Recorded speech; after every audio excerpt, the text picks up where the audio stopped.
Kumusta mga kamayaman? Ako pa rin ang inyong kasama, kakwentuhan, katulong dito sa Hong Kong, Maria. Ang kabataan ang siyang pag-asa ng bayan at yan ay isinasabuhay ng Emilio Baha. Kumusta ka? Kamusta? Salamat. How are you today? I'm doing very good. Thank you for having me. I'm so happy na pinagbigyan mo ako sa anyaya. Salamat po. I grew up in the Philippines actually all my life until I moved here to Hong Kong during the pandemic in 2021. And it was really during this time that I discovered the true importance of our kababayans here in Hong Kong. The immeasurable impact of our overseas Filipino workers, not just to our economy, but also to Hong Kong as a city, providing for the thousands of families here. And it was in this time that I also discovered that a lot of our OFWs also sacrifice their education, diba? Unfortunately, a lot of them give up their high school, their college education to provide for their families. And so I wanted to be there to fulfill that gap in them, to provide and to make sure that they have a pathway beyond just being a domestic helper if they want to. Napakagandang adhikain at advocacy sa iyong murang edad. Ako'y nabibilib talaga. I am so amazed by the deeds that you are doing. Mga kabataan na nag-games lang, nakikipagbarkadang lang, walang pakialam sa society. But here you are, at you started Fulfills. Yes, what inspires you to start this advocacy that you have? Well, you know, all my life I was very blessed to have an education. And seeing the different sides in the Philippines and in Hong Kong, I found that I actually have a responsibility because I have the capacity, I have the resources to help our kababayans here. And so I didn't want to let that go of myself. I wanted to do whatever I can, even in my small capacity. That's why I said, you know, even if we have 1 scholar, 2 scholars, that's fine. That's perfectly fine for me. I just want to make an impact where I can. When you started, what are the struggles that you have faced? Actually, in the beginning, I sent a lot of cold emails to companies, to sponsorships, even to scholars. In the beginning, everyone thought we were just a scam providing education, but we were scamming our OFWs to giving their money to us. But you know, you just have to keep trying until you find that one person who believes in you. And many believes in you. Yeah, and one of them. Thank you. Yeah, so you just have to keep trying, and I really believe that just don't stop. If you have a dream, don't stop. Keep going at it, because eventually it will come true. And we have our scholars here, and they are my dream come true. What do you think is the impact of your giving away scholarships to those domestic helpers who are willing to take the chance to pursue their education further, even though they're working as a domestic helper in Hong Kong? I think it's quite a few things, actually. I think number one, there's a quote that's education is the most powerful tool a person can have. And I think even just having that education, it doesn't matter what you do with it, but just having that in yourself, I think it's very fulfilling for our scholars. So I think that's one thing. The second thing, of course, is the opportunities that education can provide. Because, of course, we know our country is unfortunately facing an educational crisis right now. But if we are able to fulfill those gaps in their education, if we're able to provide them with an education, then maybe they can also get better employment, better job security, just better opportunities. So many of our scholars have dreams of, for example, working in a 5-star hotel, or becoming an engineer, or becoming a teacher. And these are just not possible with the resources that unfortunately they don't have in the Philippines. But by providing them with an education, they have access to that. And I think that's very valuable. Alam mo, I'm having goosebumps just talking to you, kasi ang laki ng vision mo, ang laki ng iyong empathy sa mga domestic helper, at talagang ako'y natutuwa. You're very young. May mga kasama ka ba na tumutulong sa'yo para sa pagpapalakad ng advocacy na ito? Yes, actually, we have volunteers both dito sa Hong Kong at sa Manila. So actually, we started here in Hong Kong. Some people believed in our dream, even though we had very few posts on social media. And They volunteered their time and their effort to fulfill. And also afterwards, my friends also in Manila, they saw our social media accounts and they also wanted to help out, even if they had never been to Hong Kong or they never even encountered an OFW. They believed in our cause and they also wanted to help out. So they're also the people doing our social media posts right now at Fulfills. Yung vibe mo, yung advocacy mo, nakapag-invite pa ng ibang kabataan na kagaya. I guess you could say. So talaga naman, you are an inspiration sa nakararaming kabataan. At what about sponsorships? Magkano ang binabayaran monthly ng ating mga, kung meron man, ng ating mga scholars? So our current organization, it's 50% is funded by Fulfills through the sponsorships that we have, and so we get individual donations and corporate sponsorships. And then 30% is a discount from our partner schools, although it can change. We have 3 partner schools right now: AMA University, the Philippine Women's University, and recently UP, the University of the Philippines. So that changes sometimes from school to school. And then lastly, we have 20% is a contribution from our scholars so that they can show their personal commitment to Fulfills. Because of course there's 200,000 OFWs in Hong Kong, and I'm sure all of them want to take up college education, but we really want to make sure we provide the scholarships to those who can actually push it through until the end.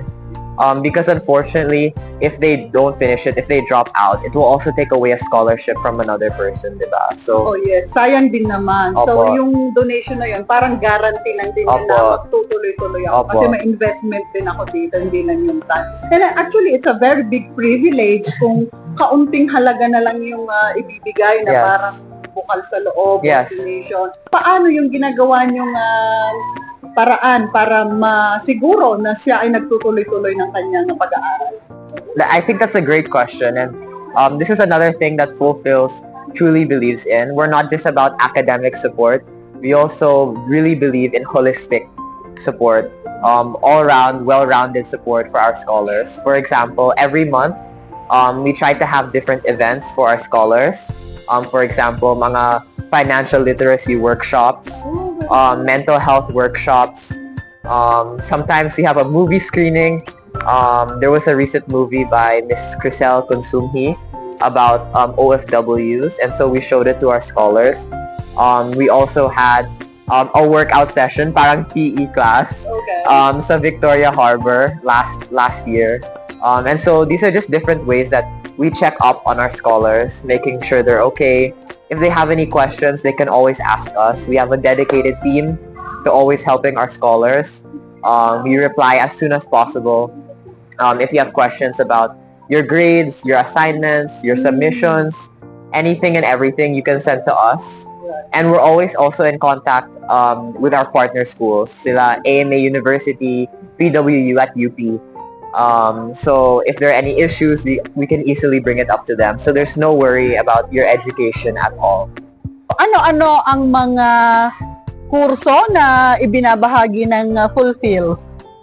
Actually, we're very fortunate because we have 3 different partners: AMA University, the Philippine Women's University, and very recently the University of the Philippines.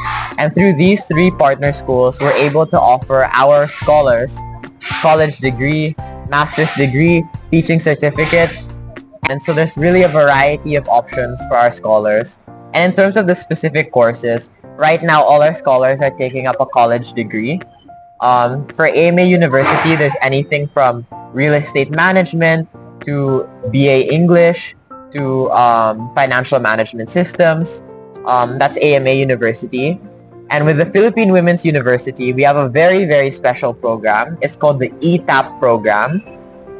And this is where our scholars can get a college degree in just 1 year. So, diba, yung college degree, it's usually 4 years. Yes. Naging 1 year now with PWU. as long as you show that you have 5 years of work experience in a specific field. Oh, So wow. for example, you're a domestic helper for Okay. 5 years. Right. If you can prove that with your certificate of employment, then you can get a college degree in Bachelor in Hotel and Restaurant Management in just 1 year. Oh, So that's it's a really cool. special Kasi may program. experience ka na. Tama. Oh, okay. Ako'y namamangha talaga kasi all of those universities, ang lalaki ng iyong mga nakuhang kapartner sa iyong advokasya para sa edukasyon. Mga kamayaman, kasama po natin ngayon ang mga scholars ng Fulfills. Atin po silang anyayahan. Please join us. Mga kamayaman, kasama natin ang dalawa sa mga scholars ng Fulfills. Emilio, gaya ng aking tanong, ano ang nararamdaman mo noon walang naniniwala sa iyo at naiisip pa ng iba na baka scam lang to? Ito ang living proof na ang iyong Fulfills ay successful. Well, I feel very fulfilled to have them here because their dreams fulfilled is also my dream fulfilled. And I really believe in the potential of our OFWs. They're also smart, they're so ambitious, they're so driven. And unfortunately, they don't have the resources. And that's why I wanted to be there for them to provide those resources, that education that they need. Hello po, ako po si Dayan Agunoy.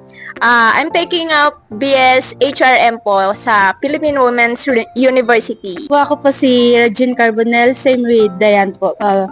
HRM din po sa PWU. So, gaano nakatagal ang iyong pag-aaral? Kami po kasi yung first batch sa PWU and 4 months na po kaming nag-stand. I'm sure pag napanood ito ng iba pang mga OFW ay maiinganyo din. Ano ba ang mga kailangan naming gawin o isubmit para maging Fulfill Scholar? You have 3 different universities. Magkakaiba ba ang mga criteria nila to accept? So actually, the requirements for application are different for our 3 partner schools. But for each of the partner schools, we do require a test, a very simple application test for our scholars to show that they have the experience with writing, with math, with logic and reasoning that's needed for university. And then for the Philippine Women's University, for example, you need 5 years of work experience shown through a certificate of employment. So as long as you have 5 years of work experience that you can show, prove, and notarize, then you can apply to be a Fulfill Scholar and get your college degree in just 1 year. Di ba hindi ka na mahihirapan na nasayang yung 5 taon mo bilang domestic helper, kundi magagamit mo pa pala yon para level up ang iyong edukasyon. So ma'am, paano mo nakikita ang iyong sarili pagkatapos ng iyong kurso? Ilang buwan pa ba o ilang taon pa ang iyong kurso? Meron pa kaming 8 months left para matapos. Hopefully, matapos namin on time. Then, ang pinaka-goal ko kasi is first, mag-migrate sa ibang country na pwede kong isama yung family ko with me. And then, my second option is to go back to Philippines and then start my own bakery shop. Yun lang. Okay. Ano ang impact sa palagay mo ng pag-aaral na ito sa iyong buhay at sa iyong pamilya? Akala ko kasi dati, hindi na ako makakapag-pursue ulit sa college. Pero since Fulfills po ay nandyan, parang ito yung naging stepping stone ko na kahit ito na yung age ko na matanda na, I still have the chance na i-pursue yung goal ko na makapagtapos and makapaghanap ng better job. Inyong napakinggan yung ating dalawang scholar. Ilan lamang sila sa mga scholar ng Fulfills at marami pang iba. Gusto nyo bang anyayahan ang iba pang mga domestic helper na mag-inquire sa Fulfills at kung meron silang mga gustong kurso? Para sa po sa OFW po na kaparehas namin na akala po ninyo wala na kayong chance para makapagtapos, this is your time po to inquire Fulfills. May time pa po kayo para tuparin yung pangarap ninyo. Hindi pa po huli ang lahat. Gusto mo bang pasalamatan si Emilio sa pagbibigay ng pag-asa na ikaw ay ma-uplift ang iyong hindi lang tayo bilang mga katulong kundi binigyan kanya ng pagkakataon na makapag-aral at ma-level up ang iyong trabaho sa hinaharap? Thank you so much thank you sa iyo at sa buong family, of course. Kasi habang buhay ko na to, once I received my diploma, habang buhay na yung magbabago yung path ng buhay ko. So, I'm very grateful na nahanap ko yung Fulfills, nakilala ko yung naging part ako ng iyong mga program. So, I'm very, very grateful for that. Salamat Thank you. po. Una, paano mo inintroduce ang iyong advokasya sa lahat? Nagbahay-bahay ka ba? Parang ganon? O lumabas ka ba sa Chatter Road para kausapin ang mga OFW? Actually, parang nag-house-to-house campaign ako. Okay. But dito sa Central. Okay. Because I started by interviewing our OFWs on the streets. I was asking them, what do you need most? What are you looking for the most? And what are you lacking as a domestic helper in Hong Kong?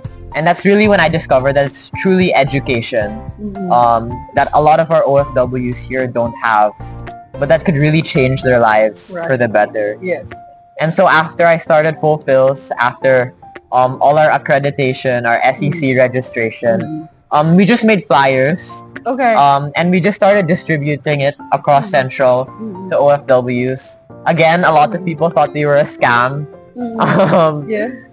But we just kept trying until we got the first few emails of scholars, of applicants who were interested. And that's how we really got started here in Hong Kong. Napakasipag mo naman kasi it's hard work. Talagang yung iyong passion sa pagtulong sa mga domestic helper ay nandun na. Kasi gumastos ka, inilaan mo yung iyong panahon. Ano ang nakikita mo sa hinaharap para sa Fulfills? I think, we have big hopes, we have big dreams. Definitely a lot more scholars. We just started with the Philippine Women's University. So if you want to get a college degree in just 1 year, just message us, ask@fulfills.org. We also have social media, Facebook and Instagram, just at Fulfills. And so we're really just trying to expand our scholars. And maybe who knows, in the future, we can expand to Singapore. Wow. Madami rin mga OFWs dyan. Also Dubai, Yes. parts of the Middle East. So I guess dream big. Yes, you should. Thank you so much sa magulang ni Emilio. You've done very well. You raised a very good kid here with me. Ang kanyang vision sa pagtulong ay napakalaki. At susuportahan ka namin dahil dyan. At isang malakas na palakpak sa ating napakabata pero talaga namang ang kanyang puso ay napakalaki. So, any parting words to our viewers na makakakita nito?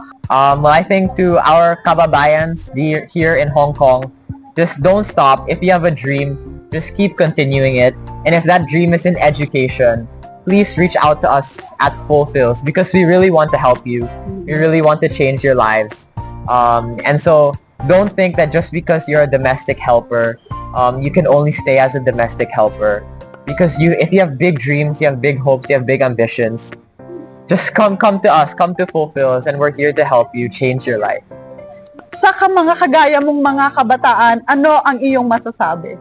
I think the youth, the young people are really the future of the Philippines. If you're a young person, a Filipino who really wants to help, don't let that opportunity leave you. Really take that chance, any chance you get, because our country needs it and our country needs you. Very well said, Emilio. Siya ay isang buhay na patunay na ang kabataan ay pag-asa ng ating bayan. How can they reach you if they want to be a scholar? Yes, so if you're interested in becoming a scholar, especially getting a college degree in just 1 year, please reach out to us at Fulfills on our Facebook and Instagram. Our website is also www.fulfills.org, and you can also send us any questions you may have there. Mga kamayaman, sa mga kapwa ko domestic helpers dito sa Hong Kong, may pag-asa pa na makapag-aral, may pag-asa pa na hindi lamang tayo habang buhay katulong dito sa Hong Kong. May mga non-government organizations kagaya ng Fulfills ni Emilio na handa tayong yakapin at tulungan. Ako pa rin ang inyong kasama, kakwentuhan, katulong dito sa Hong Kong, Maria. Masalamat at Mabuhay!